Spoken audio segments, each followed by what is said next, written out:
여름 농사 풍작을 기대하던 고랭지 무 배추 농가들이 잇단 강풍과 무더위로 걱정하고 있습니다. 민선 8기 일꾼들의 업무를 살펴보는 시간, 4년 만에 다시 속초시정을 맡은 이병선 시장의 하루를 동행했습니다. 신경호 교육감이 취임하자마자 전 교육감의 핵심 사업인 대입지원관 계약이 종료됐습니다. 당사자들은 반발하고 학생, 학부모도 걱정하고 있습니다. 동해시의회 전반기 의장단 투표에서 2차까지 가부 동수가 나와 선출이 무산됐습니다. 안녕하십니까. 뉴스데스크 강원입니다. 동해안 지역에 폭염특보가 내려진 가운데 오늘도 낮 최고 기온이 30도 남짓의 무더위가 이어졌습니다. 기상청에 따르면 동해안 지역에 동풍이 유입되면서 어제보다 낮 최고 기온이 1, 2도가량 낮아졌지만 강릉 31.9도, 삼척 30.6도 등 대부분 지역이 무더운 날씨를 보였습니다. 강릉 지역은 지난 금요일부터 사흘 동안 열대야가 이어지다 어젯밤 최저 기온은 24.9도로 25도 미만에 머물며 열대야로 기록되진 않았지만 열대야가 다시 발생할 가능성은 있습니다. 지난달 고지대에 강한 바람이 불어닥치면서 일부 고랭지 농가들이 큰 피해를 입었습니다. 여기에다 장마가 계속되고 있고 다음 달 초까지 무더위가 이어질 전망이어서 고랭지 농가들이 걱정하고 있습니다. 이준호 기자입니다. 해발 700여 미터에 자리한 고랭지 무밭입니다. 지난달 파종한 무가 빼곡하게 자랄 시기지만 군데군데 비어있는 곳이 눈에 띕니다. 최근 강릉과 정선 일부 지역에 강풍이 불어닥치면서 갓 심은 무가 뿌리째 뽑힌 겁니다. 바람이 좀 불어가지고 무가 좀 많이 날아갔어요. 한 30% 정도 날아간 집도 있고. 여름 배추를 재배하는 고랭지 농가들도 걱정하긴 마찬가지입니다. 다행히 강풍이나 가뭄 피해는 비껴갔지만 요즘 낮 기온이 크게 치솟아 작황부진이 우려되고 있습니다. 심각해요. 다른 정선 공간에 여러 마을이 많은데 저희 백봉령은 좀 수분이 적당히 비가 와가지고 그게 좀 덜한 편이에요.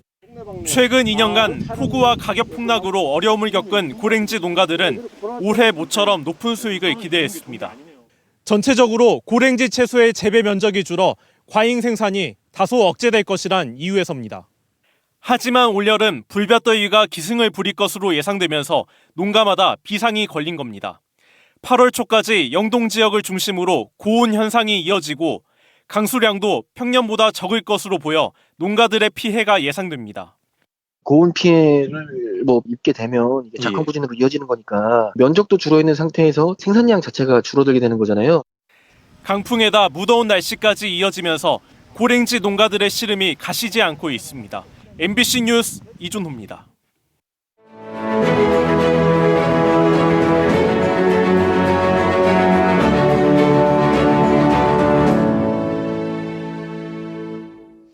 민선 8기 출범을 맞아 기초단체장과 지방의원들의 각오와 업무 행보를 살펴보는 연속보도 민선 8기 출근합니다 시간입니다.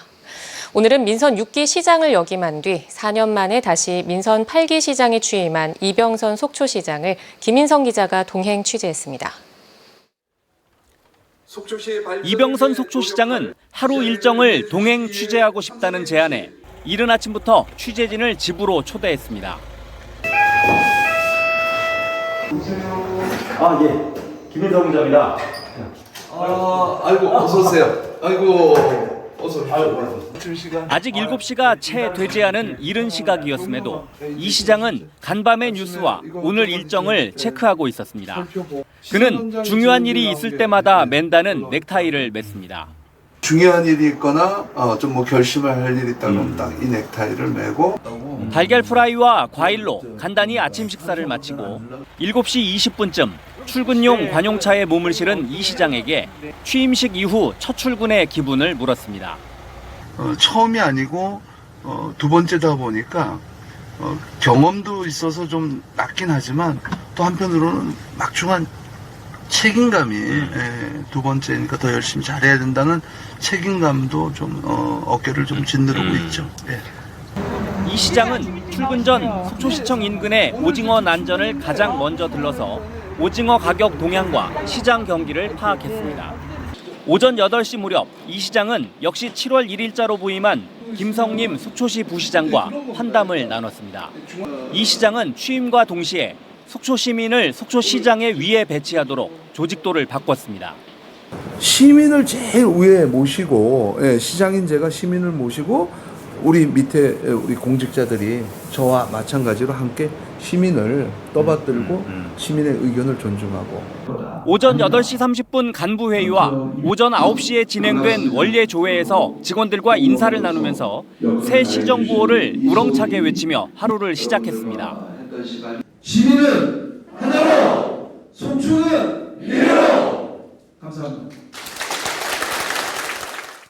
한국농어촌공사 영북지사를 비롯한 5개 기관을 찾아 협조를 당부한 뒤 오후엔 속초시 의회 개원식에 참석해 시와 의회에 협력을 당부했습니다. 의회와 집행부는 서로 다른 책무와 사명을 가지고 있지만 같은 목표를 지향할 때 진정한 속초 발전이 가능해질 것이라고 생각합니다. 취임 일성으로 시민들을 모시는 속초시장. 공무원들이 일할 만나는 속초시청을 내세운 이병선 속초시장의 앞으로의 4년에 시민들의 눈과 귀가 집중되고 있습니다. MBC 뉴스 김인성입니다. 대입 지원관 제도는 민병희 전 교육감의 핵심 공약 사업이었습니다. 그런데 강원도 교육청이 민정교육감의 임기 만료와 동시에 이들 대입 지원관들에게 계약 종료를 통보했습니다.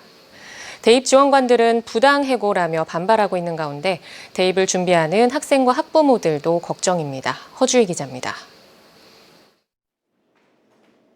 대학 입시철마다 수험생별로 맞춤형 진학 지도를 담당한 대입 지원관. 학생들이 지원한 대학이나 학과의 출제 성향을 고려해 실전 같은 모의 면접을 진행했습니다. 고3 2학기 일부 기간을 진로 연계학기를 운영하는 것에 대한 본인의 생각 답변해 주세요. 이랬던 대입 지원관들이 입시철을 앞두고 진학 상담실을 떠나 교육청 브리핑실에 섰습니다. 민병희 전 교육감의 임기가 끝난 지난달 30일, 대입 지원관 12명의 계약도 종료됐다는 통보를 받은 겁니다.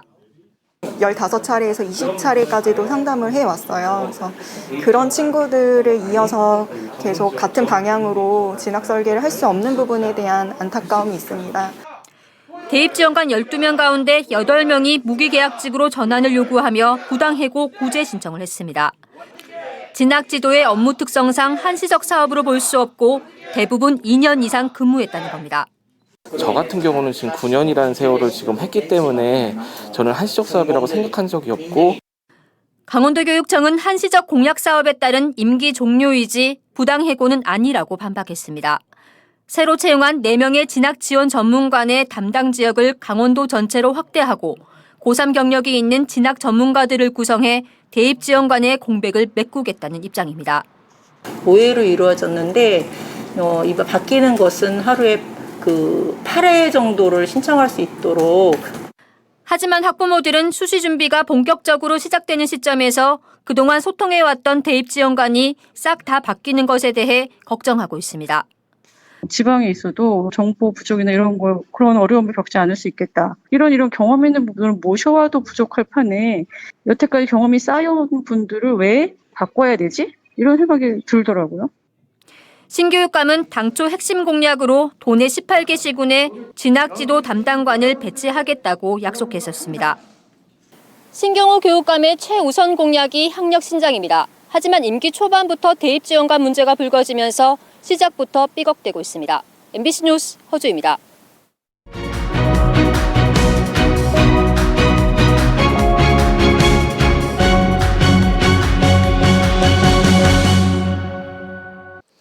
제9대 동해시의회가 전반기 의장단 선출에 진통을 겪고 있습니다. 오늘 오전 전반기 의장에 입후보한 더불어민주당 이창수 의원과 부의장에 입후보한 최명관 후보를 대상으로 찬반 투표를 진행했지만 2차 투표까지 가부 동수가 나와 선출이 무산됐습니다. 동해시의회는 오는 8일까지 의장단 후보를 재등록받아 11일 오전 재투표할 계획입니다. 교통체증과 경관 문제 우려로 반대가 심했던 강릉 송정동 해안가의 공동주택 건축 사업이 조건부 승인됐습니다. 강원도 건축위원회는 지난달 말 제7차 건축위원회를 열고 강릉 견소동 공동주택 신축 안건에 대해 강릉시에서 제출한 사전 검토 의견을 철저히 이행할 것과 교통 분야 적정성 등 2개 권고사항을 제시하며 공동주택 사업 계획을 승인했습니다. 한편 강릉시는 교통 문제 해결을 위해 공동주택 건설 사업자에게 안목 사거리에서 신도브레뉴 3거리까지 30m의 도로를 개설해 기부 체납하는 조건으로 지구 단위 계획 수립을 승인했습니다. 어제 도내 코로나19 일일 확진자 수가 한 달여 만에 500명을 넘긴 가운데 오늘은 600명 가까이 나왔습니다. 오늘 오후 6시 기준 신규 확진자는 춘천 130명, 원주 119명, 강릉 63명, 동해 19명, 삼척 17명, 속초와 고성 각각 14명 등 모두 532명이며 누적 확진자 수는 52만 7천여 명입니다. 도내 일일 확진자 수는 지난달 8일 540명을 기록한 이후 500명을 넘지 않았습니다. 강원도가 농림축산식품부가 주관한 2023년 일반 농산어촌 개발 분야 신규지구 공모사업에 선정돼 국비 31억 원을 확보했습니다. 삼척시 하장면이 기초생활 거점 조성사업, 횡성군 안흥면이 테마형 농촌 중심지 활성화 사업에 각각 선정됐습니다. 강원도는 농촌 중심지인 읍면 소재지에 교육, 복지, 문화, 경제 서비스 공급 기능 확충은 물론 농촌 중심지 접근이 상대적으로 제한된 배후마을 주민들에게 서비스 공급 거점을 마련하겠다고 밝혔습니다. 강릉 제진 철도 건설 사업 환경영향평가 양양구간 주민설명회가 오는 7일 오후 4시 30분 양양군 문화복지회관 2층에서 열립니다. 2020년 4월 문재인 정부 당시 남북교류 협력사업으로 지정돼 예비타당성 조사를 면제받으면서 본격적으로 사업이 시작된 동해 북부선은 올해 1월 5일 고성에서 착공식을 하고 일부 공구 공정이 진행 중입니다.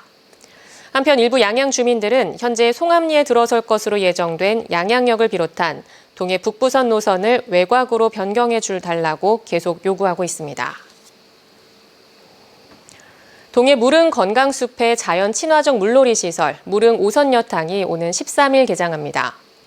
동해시는 오는 13일부터 다음 달 21일까지 무릉 오선여탕을 무료 개방해 오전 9시부터 오후 5시까지 운영합니다. 무릉 오선여탕은 야외 풀장 5개와 매점과 화장실, 탈의실 등을 갖추고 있으며 반려동물은 출입할 수 없습니다. 동해시는 수질 관리를 위해 매일 야외 풀장 청소와 주 2회 수질 검사를 실시합니다. 삼척 장호 어촌체험마을의 대표 상품인 투명 카누 체험이 피서철을 맞아 야간에도 운영됩니다. 삼척시와 장호 어촌계는 체험장 시설 보수와 야간 조명 공사 등의 준비를 마치고 이달부터 10월까지 무더위를 피해 저녁 6시부터 밤 10시까지 야간에도 투명 카누 체험을 운영합니다. 삼척시는 야간 투명 카누 체험 활성화를 위해 장호항 방파제 주변 야간 조명을 지속적으로 보완하고 스노클링 등 다른 체험 행사도 야간에 운영할 수 있도록 지원하기로 했습니다. 동해시가 온실가스 감축을 위해 하반기 운행차 배출가스 저감 사업에 14억 9천만 원을 투입합니다. 세부 사업은 조기 폐차 900대 13억 원, 매연 저감 장치 지원 16대 5,600만 원, LPG 화물차 신차 구입 지원 68대 1억 3천여만 원 등입니다. 상반기에는 조기 폐차 300대, 매연 저감 장치 34대, 건설기계 엔진 교차 16대 등을 지원했습니다. 강원 뉴스 마칩니다. 고맙습니다.